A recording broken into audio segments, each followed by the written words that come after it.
Welcome to the Breaking Down Walls podcast with Natalie Grospitch and Jill Barrile. Hey, Jill. Hi, we're What are you back. drinking? We're back. What are you drinking today? I just took a big sip of my mug. You took a sip of yours. What have you I'm got? drinking coffee. I actually just started making my own creamer because Ooh. it's so expensive, one, and two, it has so much crap in it, and I only have three ingredients in mine, so I don't know if it's like super much healthier, but I started doing that and it's like delicious. Highly What's in recommend. it? So it's just milk, condensed milk, right? Ah, Yeah, condensed milk, yeah. and then I put like a flavor like vanilla and then mix it together and so much better. I've been really into just trying any places in my life where I can like make my own of something. Cause like, I don't know about you, but it drives having plastic bottles in my house drives me absolutely nuts. Like the amount of like juice that we buy, I'm like, it sickens me. Like part my soul hurts buying so much juice for these children.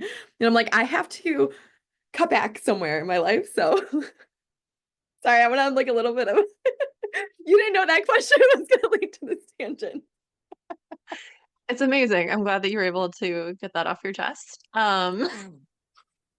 I totally hear you about all of the plastic stuff, and also that creamer sounds delicious. I think that sweetened condensed milk is like such a magical ingredient that we don't use enough of. But like South America, like the Latinos, they know what's up with that sweetened condensed milk. Oh my God. I Asians think too, they use it and they make the most delicious desserts. It's phenomenal. I know I should look into it more because I remember people putting it on like just fruit, like adding it to fruit, like as a topping in South America. Glorious. Yeah. It's great. So on that note, do you want to talk about sex? Always. How's Any that for an segue. intro? So hey everyone, welcome to our podcast. This is how we break down walls. We just call it for what it is. This is how we break down walls. We just dive right in. Yeah. And Jill and I were talking, and we haven't done a spicy episode in a little while. So I thought it'd be really fun to do a spicy episode. And Jill was about to tell me what she wanted to talk about. And I was like, wait, wait, wait, don't tell me because she has an idea of something that I've never heard about. So I'm like, let's talk about it live on the podcast. You can get my live reactions. And basically, we're just going to have like sex education, sex positive conversation where I'm probably going to learn some stuff. Jill's going to share. And if, this isn't your thing, no worries. We'll see you in the next episode. But I thought it'd be kind of fun to be a little like pick day today. Love it. Yes. And I used to call having sex getting coffee, so this is perfect. Really? I like it.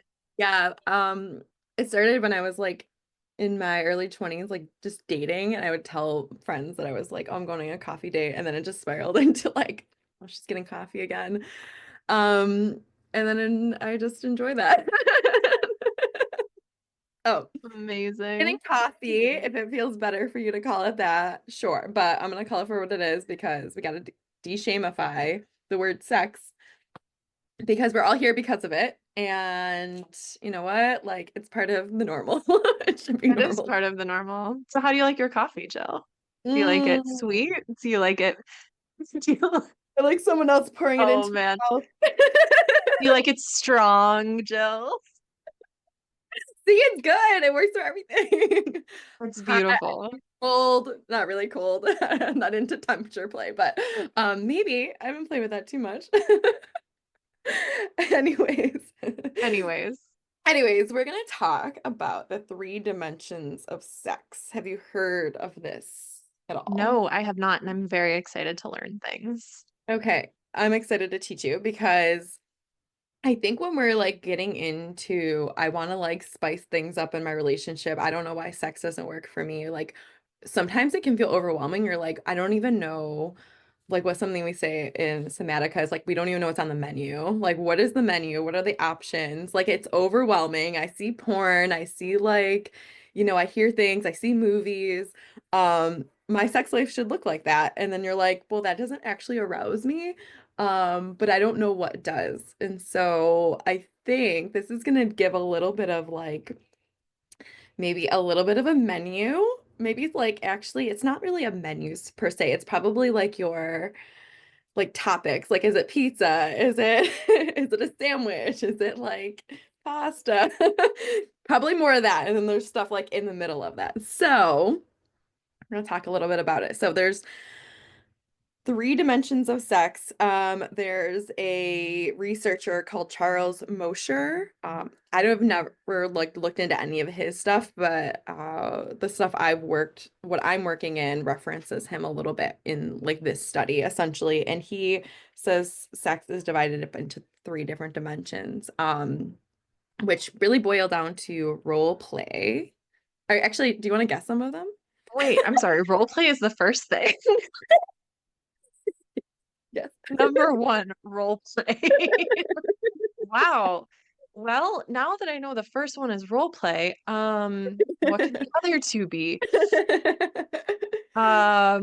Bondage or kink? I I know, don't yeah. know. So Is he's, it? I'll just give them to you and then we can talk about them individually. Okay, great. So the first one's role play. The second one is trance. And the third one is partner engagement. So these are the Okay. three dimensions. Well, I think I probably would have said partner engagement first, Oh. but I don't know. I might be a prude. I'm not sure. These aren't in any order of like desire or need. These are just what I'm They thinking of just it. are what they are. Okay, got it. I thought it It's was probably steps. no. It's not steps. It's steps. They're like more categories. I would say the dimension of role play, the dimension of partner experiences, and the dimension of trance, Okay. are the three that he talks about. We talk about in the work of Somatica. Um, and so like kind of learning. Usually like people have one or two they kind of are drawn to or go towards, but it's kind of fun to like also be like, oh, I don't normally do this. Let's see like what's there for me. And so Okay. I think that's Cool. kind of like putting that on the menu of like, I know personally for me, role play is not a like particular like, oh, I need to do that. It's not like the first thing that comes to mind, but we can also like take it as like just, like playing. Like we've talked about on a lot of our episodes of like sometimes it's just about play and it doesn't have to look like the nurse and doctor if you don't want it to. It could like totally different to you and it may not be like the whole experience. Although I will say for some reason I do actually get really turned on at the doctor. I don't know what it is. Whoa, really? Like any doctor, or is it a specific kind of doctor? I don't I think I like to be probed and that's a whole other episode. Like maybe I'm letting it all out on this one, but I'm in a mood, so you guys are gonna get some stuff. You like Um, to be probed. I love it. I love learning new things about you, Jill. so something we haven't like fully gone into like core desires, but like maybe that's a desire of mine. It's like I kind of like to be like probed, I guess. Like I don't even know. This is not a very prominent core desire. That's not when I like play out very often, but that is something that interests me. So maybe I'm like, okay, well, that actually makes most sense in the role play dimension. Doesn't really make Hmm. sense in like, the other areas of dimensions of sex per se. So never really played with it, to be honest. So like, I don't even know why it's coming up right now. It's so interesting. So do you Yeah. and Justin like consciously role play, or is it something that maybe just kind of like shows No, up organically or unconsciously? we've never done role play before Okay. at all. I mean, like, I think I've You're talked just about yourselves, right? what's that? You're just yourselves when you're having sex? Yeah, I know, Okay. boring. Because like we should define like what role play is, right? Like Yeah. because I don't know much about the role play thing. Yeah. I imagine that it's pretending to be someone else and like kind of Mhm. acting in a way as opposed to like just really being yourself in a sexual situation. But I don't know. Is that what it is?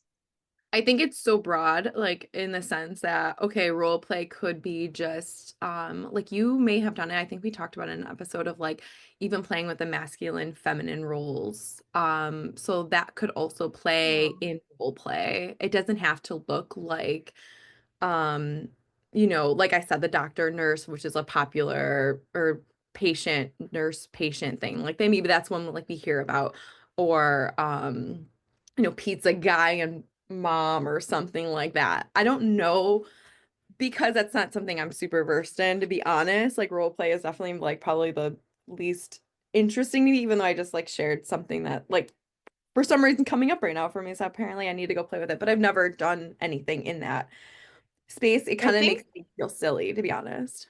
yeah. It's for me, it's very hard to take seriously, but I appreciate that that's some people's turn on. I'm just so surprised that this is like one of the three elements Mhm. of sex. To me, role play is a kink, like any of the other kinks. So it's Yeah. very interesting to me that this guy is like, hey, it's one of three things that we do. Like, whoa, I don't know that I Yeah. do that. It's just Yeah. fascinating. Well, you might not do all three of them.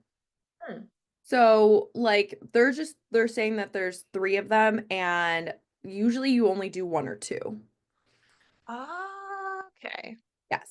Yeah. So typically, like, there might be one from that list that you're like, I'm more into this, or like a mixture of these two. Um, and it's something maybe you don't really think about. This maybe is more like, but it gives a little bit more depth to your like sexual experience per se. And then for a lot of people, it can de-shamify. Like, I really like to be, maybe if someone's feeling like I feel bad that I like, to maybe my desire is like someone like a prisoner, or like I want like I did something really bad, like I murdered someone, like maybe that's like a desire of them. um and maybe like the other person is like an officer. I'm making this up, like I'm just thinking of something, and like there's shame around that. Well, like when we can put in the dimension of like maybe role play of like your desire really is coming from a place that's like deeper than you desiring like that specific action, but we can play it out in a safe place, in a safe scene where like you're able to have those needs met, but everyone's consensual. And so that is like gives people permission to act out their fantasies in a way rather than they're like, I don't get turned on when like I'm interacting with a partner. Like I need it to feel this way.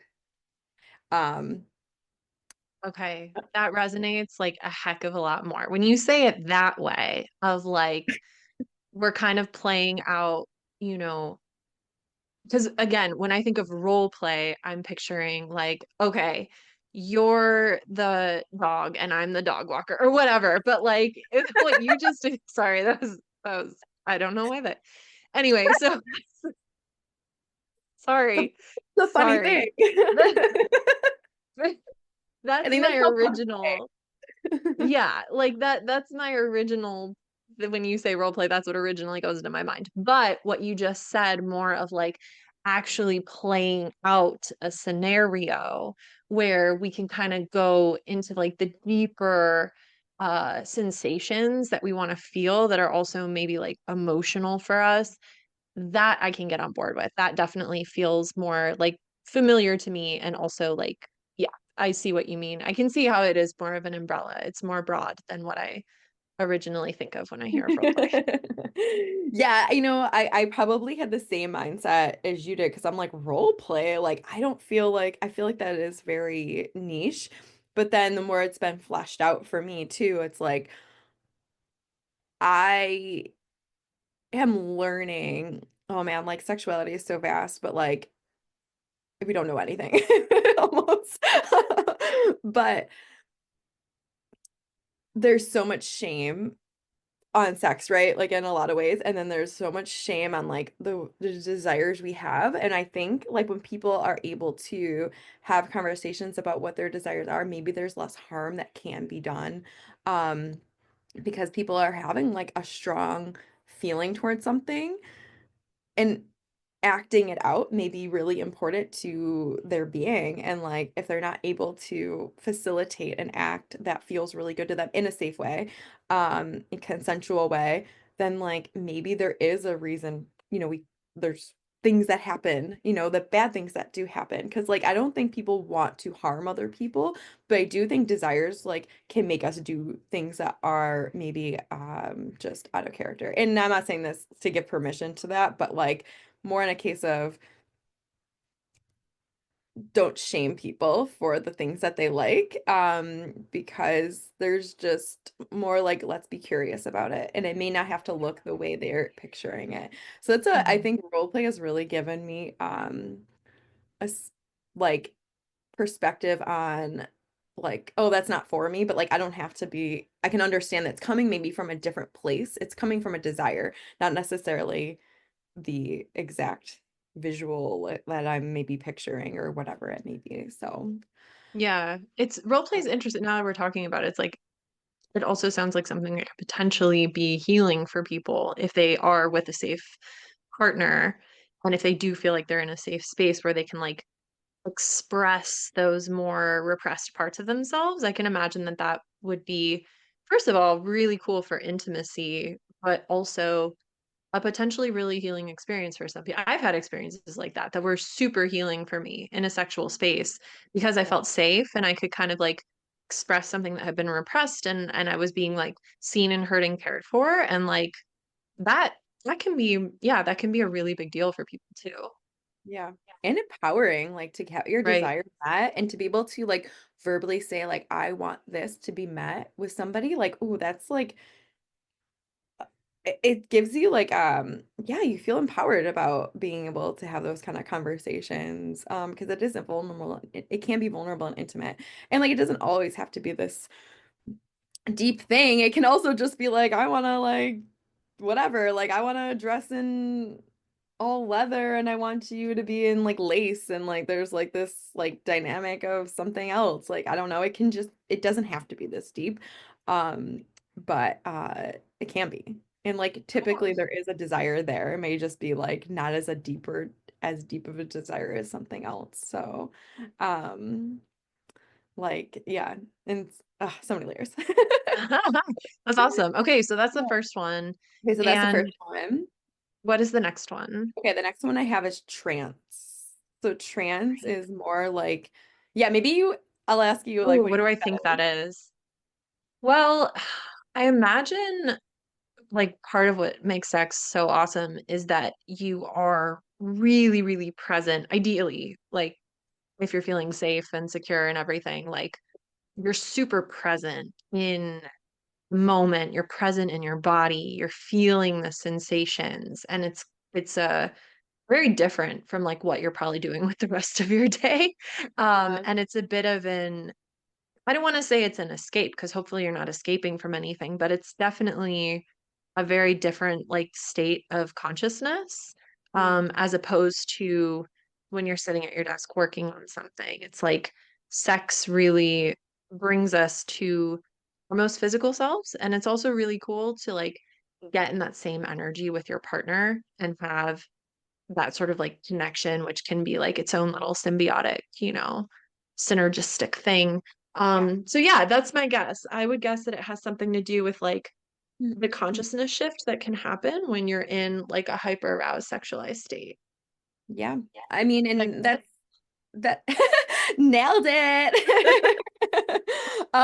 Yeah, more or less. It's I'll even say like it's going inside oneself and focusing deeply on the sensation and emotion of the sexual experience. So this might look like you're like closing your eyes a lot. You're really like allowing yourself to kind of blur out. I know like I think about like your eyes kind of like fluttering a little bit, and you're really focusing on that connection.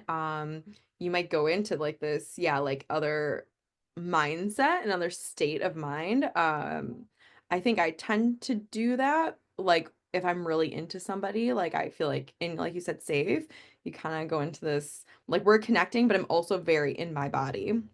So I think that is so yummy and so juicy. it's And like, yeah, it's like my favorite, I would say. Because it's like, how many times have we talked about us being really like touchy-feely people, but it's very, it's it's like the juiciness of life is to be in that state. I Yeah. love it.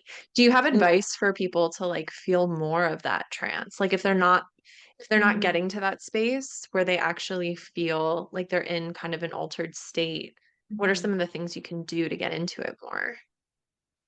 I would say if I would say like kind of working on it on solo first, and maybe doing some self-touch practices that to get you there. If you're not working with like a sex coach or embodiment coach, um, that like I know for me, like even setting, there's another aspect of this that we haven't touched on, I don't think, and there's like these different, we call them sexual movies. And something is like another layer that can maybe help you get into a trance state is creating a space that feels really relaxing to you. Like I know for me, having like plants in my room, and having like good, like the sensations of the room to feel really good, that can drop you better into trance state rather than like a dirty bedroom or like in a space that feels a little um hyper like the sensations might be like to go and clean or go to work or like whatever, but creating a space. So maybe before you go into like a self-touch practice would be to create a space that feels really nourishing and good to your body. So maybe that's like lighting a candle or putting like a scent on, because it's about sensuality and your senses, dimming the lights, having like a blanket that you're wrapped up in. I know for me, like I said, like I like to be in beautiful, if I can be in like a beautiful place, a new place, that drops me into my body a little bit more. So I think everyone's probably a little bit different with that, but and then like really focusing on your touch and like slowly moving into it. And if you're with a partner, maybe it's telling them how you want to be touched. There's like a practice I like, and it's just really closing your eyes, being in tune with the body and not just being like the partner's gonna do whatever they want to. You're like commanding of like, I want you to touch me here because I'm feeling tender, or like with a tight, like a grippy hand, or I want like a feather touch, like along my thighs or my belly or something. And really tuning into the desire of the body rather than like the mind, can get you more into that trance state, I think. Mm, that sounds really fun. I want to try that. Yeah, go do that today. Okay. I have my homework assignment. Yeah. It is fun, and I think that is like a good practice to do, like whether you're in a partnership or not, like really tuning into the body. Like even I'll say this happened like just I think it was like last night, and I was like, I really like when you do this, and it really drops me into my body. And so like staying with that sensation a little bit longer rather than being like, I'll just let you do whatever, but like using your voice during intimate moments or leading up to them. Like this was we both have this thing, like when we start talking about this stuff, it's like it turns into being a turn on, which I think it is for a lot of people. But it opened up the conversation of like, oh, I actually really like when you do this, and we don't really do that. Like a certain touch that I really like, but it's like usually not I never expressed that I liked this so much. So staying with that feeling a little bit longer than maybe we would have, had I not said that, like got me to a place where I was like more in my body, more turned on, more in like that trance space. So um allowing yourself to be in something a little bit longer, I think too can help you too. Mm. Now I want to go. I don't want to talk about the rest of these. Okay, bye. Yeah. We're gonna pause. I know, I'm just kidding. That would be cool for an So episode. pause the podcast, do whatever you got to do, and then come back for the third one whenever you're Yeah. ready. I love that. So what Uh, is the third one is partner engagement, right? yeah. And this is probably the one we see and hear about the most. So it's the one you probably see in movies. It's like, um, the eye contact, the passion, the romance, the like validating words, saying like I'm so hot for you. I'm like the like verbal engagement, where it's really like kind of that give and take back and forth, that we see a lot times in TV shows and movies. So, Boring. We've already seen it. I'm just kidding.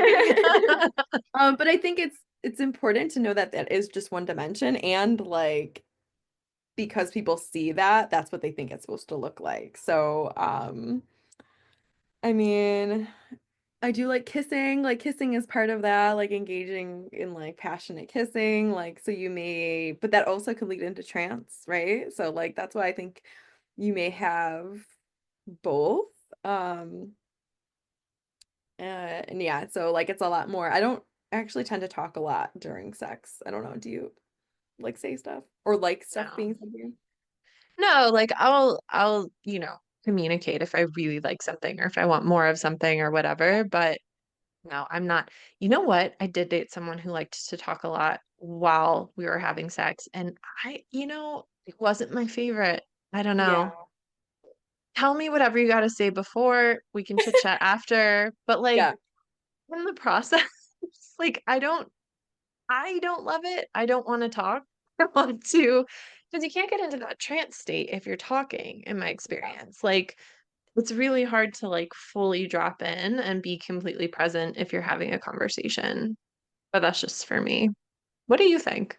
Have you had Yeah, that no, before?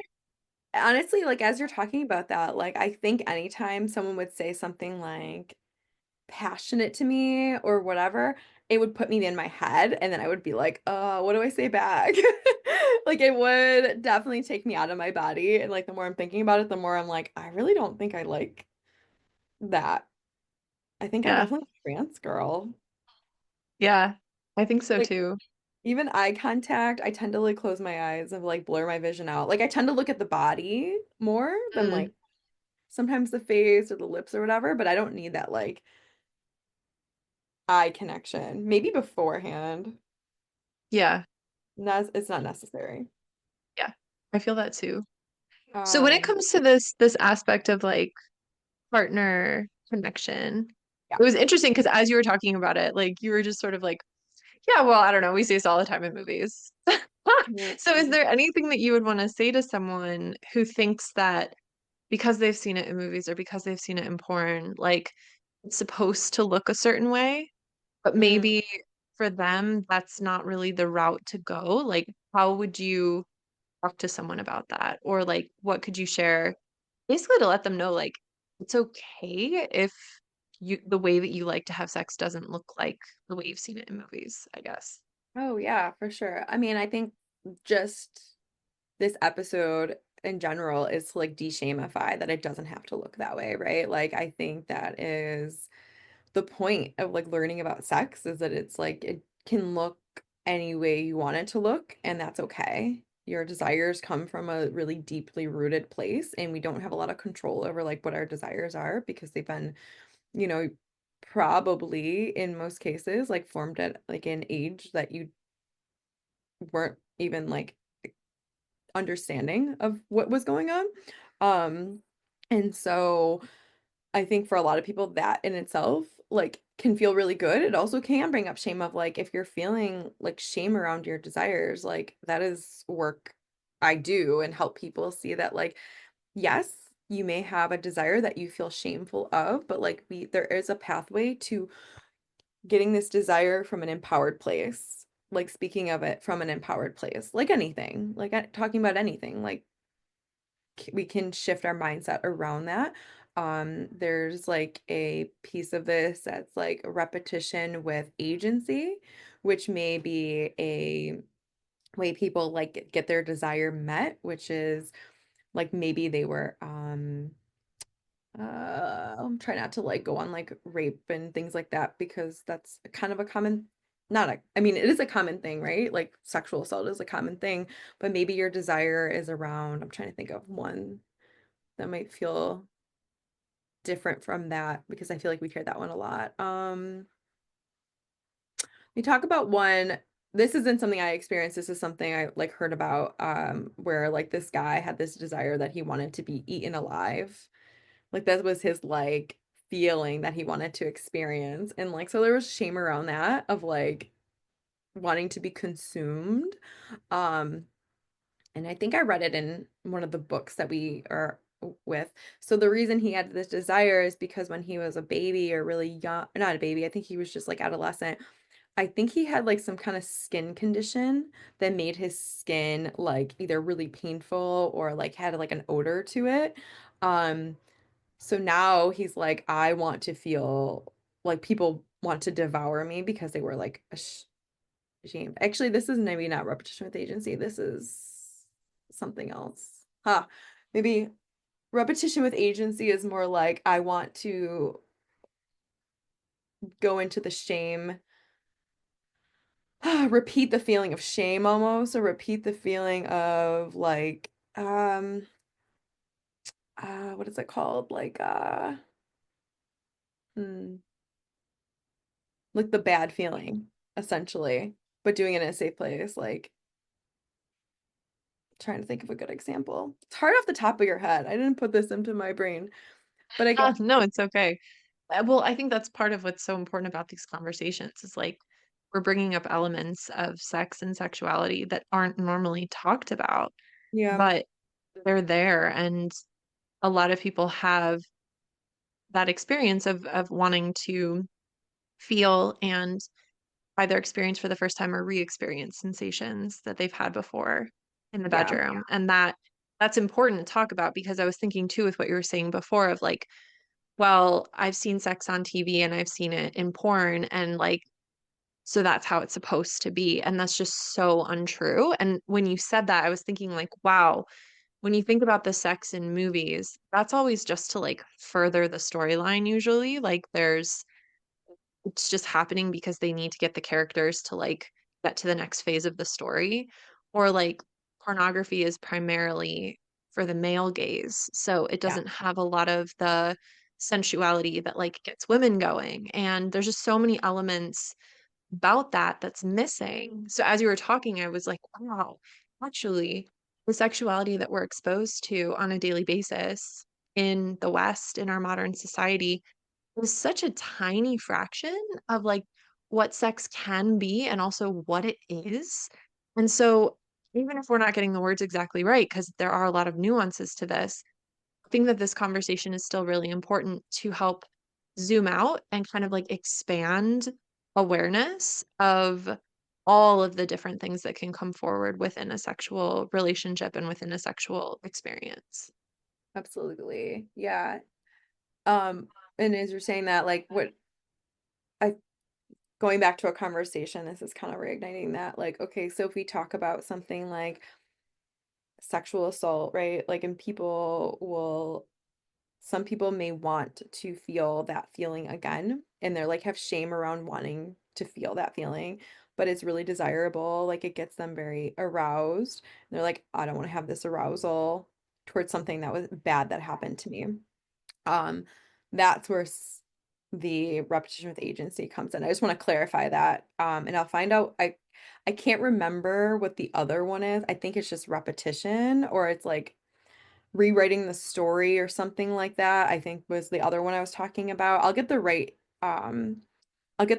word for it on our next episode. I don't want to go into it, try to find it right now. But the other piece of like, okay, how can we find empowerment? Like, yes, this happened to you, and moving through those emotions, right? If that's something you're still integrating or working through. Um, but then like taking empowerment in that feeling, that desire that you do want this, and that's okay. And like maybe there's a way you can ask for it that is going to feel safe, and um you're gonna have agency, and like that's the point. And like it can feel really healing to someone that has had that experience, but like it being repeated from a self-aware place. Yeah, and from having control over it. It's also something that is important to talk about when it comes to trauma. Like, it's so, so common to have the desire to relive that sort of experience. Like that's why if you've ever hung out with like a traumatized war veteran and their war veteran friends, they're going to sit there and swap war stories for hours, and they're going to go back in their minds and they're going to relive like basically the most traumatizing experiences Yeah. of their life, because that is like our nervous system is just designed that way. And when we have trauma stored in our nervous system, those like we get like a hit of chemicals when we relive these experiences. And like sometimes it's a really negative thing and we get thrown into the past in a really negative way, but it can also in a lot of ways like make us feel alive again to revisit that, because one of the effects of trauma is that sometimes it feels like it dampens everything and we can't feel as much joy and we might feel like kind of numb. um then reliving those sensations in a conscious way can help to sort of like bring us back to life a bit. Now, I'm painting with really broad strokes right here because like you do have to be very careful and like not talking about uh giving yourself flashbacks or things like that, Yeah. or like, you know, we don't want to relive traumatizing memories over and over and over, because it can really like solidify that into the brain more. However, if it is also done in a very conscious way, there is that opportunity for healing and there is that opportunity for overcoming it. And essentially, this just has to do with taking that experience in which we felt extremely helpless and reliving it in a way where the ending was different. So basically, it's like you go back through the experience. This time, you're not helpless. This time, you actually get the experience that you want at the end. You're able to bring that unresolved uh, trauma to resolution, and that can be extremely healing for our system. So I just wanted to put it out there that if you are someone who has experienced trauma and you have that desire to like re-experience, super, super normal. Just be careful that you're not re-traumatizing yourself, and potentially work with a somatic coach or someone who can help you with bringing that memory to resolution so that you can find healing. That was very long-winded, but it felt important to say. No, and you're right. Like I do think if there is a major you know, occurrence that happened in your life and you're bringing into your sexual life, like I think it is very beneficial even to just have one or two um calls with like someone that is trained in somatics and sexual coaching and um can be really helpful in your empowerment over that desire. I don't want people to go out there and be like, well, I was this and now that, and like reach, like you said, re-traumatizing themselves, because it does take some, for lack of a better word, work to like get to that place of empowerment and a little bit of like intelligence in the body. I don't know. I don't have a like a great way to say it at this moment, but It takes consciousness to consciousness. make that Yes. movement, because it's like if you can think of someone potentially who like their mother was abused by their grandmother, was abused by their great grandmother, and then they go out and they are also abusing people. Like it's those patterns can subconsciously repeat out anyway. But Yeah. if you have consciousness of them, you can actually start to take them into your own hands Yeah. and live things out in a way that is safe and brings the sensation to resolution instead of just unconsciously perpetuating something within Yeah. your body and in your Something mind. that's coming up as you're saying that is like consent is like a huge part of that, right? Like where like maybe you're in awareness of this desire. I'm thinking about a time when I felt like taken advantage, maybe like by men. And so like what I would do is like I felt like I needed to almost be manipulative or like take advantage of men because I felt like that was being done to me. So maybe that was the unhealthy way to do it. But now, like, say I was like, I said to my partner in a consensual way, I was, taken advantage of by men when I was younger, and I really want to claim that. I want to come up with like a scene, or if you're doing role play, or I want to act this out with you in a consensual way. Would you do that with me? That's how we have that repetition with agency rather than like we're doing this and it's kind of from an unhealthy place because we're trying to get something rather than like, yeah, like other places like with resolution and it just comes from a different part of us, if that makes, I think that feels probably could feel would is going to feel better. Yes. Um, Yes. empowered. It Yeah. will feel empowered. And yeah, I think consent is the game changer in that because that's how, yeah, that's a whole other topic I don't want to go into right now, to be Yeah. honest. I think to 'Cause that's a conclude though, huge it's like part. the power of consent is that you are deciding what is happening to you in that moment instead of something happening to you without your consent. And that can be And then you extremely doing that to empowering. somebody else too. You doing Right, that. right, Yeah. right. So Yeah. it's just, Consciousness, being conscious of all of it is really the key. It's all about conscious action. It's all about that awareness of yourself and also awareness of why you're doing what you're doing and consciously like choosing how things are going to move forward. yeah. Yeah. Ooh. Wow. I didn't know we were gonna go so deep. Neither. Especially because when we started this episode, we were like, all right, we got like 20 minutes. Let's just do something real quick. And then, nope.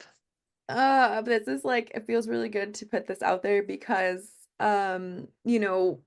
sexuality is deep and we don't really get a very deep view of sexuality in most society, like in at least the Western society. It's very like it looks like this, you do it like this, you do it for these reasons, or like it's a power thing, or like yeah, there's the male gaze piece of it. There's not a lot of empowerment around sexuality. Um Agreed. at all. Like, yes, in boudoir, there is a little bit more of that, but like even in that space, there's like I don't know that it's like fully talked about. People are like, you feel empowered after, but like there's so much more to it, and boudoir is a whole other thing. I don't even want to go into it right now, but I think finding empowerment around your sexuality and just knowing like what's on the table, what's on the menu, like your desires are going to be unique to you, and you're probably never going to see what you actually desire in the world. Like, and that's okay. You may Mm, never see like what you actually desire. And so really taking ownership of what feels erotic to you and knowing that it's okay, and to have consent is gonna like be the tools that will be really helpful for anybody as they go through that journey. I So, love it. I think mm, it's so cool. We can be sexually active for like decades and still learn new things and have like those new experiences. It's really cool. It's fun. It's like a lifelong study in this stuff. yeah, and I think that's why it can be fun. Sex can be fun for like your whole life because like you can be like, "Ooh, well, I want to like fulfill that desire. I want to like play with a different thing. I don't need to do the same thing over and over again." Helps to have a partner that's also on board with that, but yeah, that's like knowing that there's a plethora of things that can turn us on and ways to do it, I think is like expansive. And yeah, like I said, like you're not gonna see all of this in modern media. They picked up what they liked and what they want to sell, and that's it. Like they're selling it and like they're not like they're leaving out like 90% of the options out there. So, Yeah. um, Can we end this episode with kind of a funny story? yeah. Okay.